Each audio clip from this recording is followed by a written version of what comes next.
We are the students of KJ Somaya Institute of Engineering and Information Technology, Mumbai. Our college and mentor has greatly motivated us and helped us a lot throughout the course of the project. Visual acuity is what a person sees and is measured by what they read of a chart. This is one of the most important outcomes measured following a cataract surgery.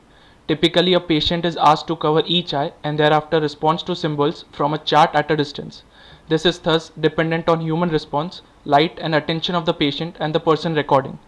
The current method of measurement involves the use of Snellen's chart and the involvement of skilled technicians for measuring visual acuity.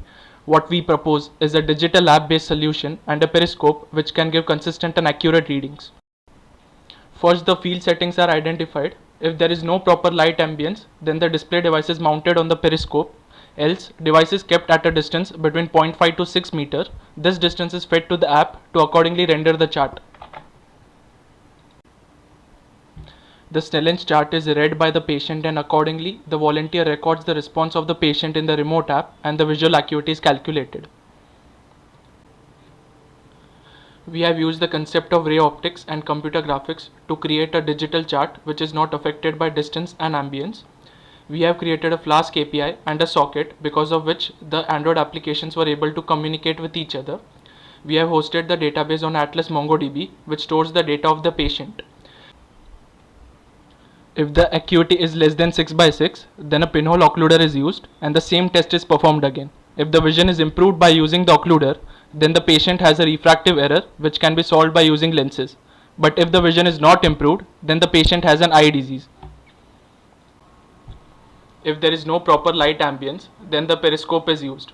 At one end of the periscope, a display device is mounted. The chart is controlled by the volunteer by using another remote application. At both ends of the periscope, there is a thin mirror placed at an angle of 45 degrees to reflect the light from the chart to the patient's eye. As we are using the periscope, there will be no effect of external light ambience. This solution can be used to conduct eye tests anywhere, especially in rural areas where there are very small rooms and ambience issues. Also, a variety of charts are provided in the application such as Landolt C, Standard Snellen's chart, Tumbling E, Colored chart and many others. So this solution is applicable to all the age groups whether literate or illiterate. Thank you MHRD's Innovation Cell and AICTE for giving us an opportunity to be a part of regional mentoring session.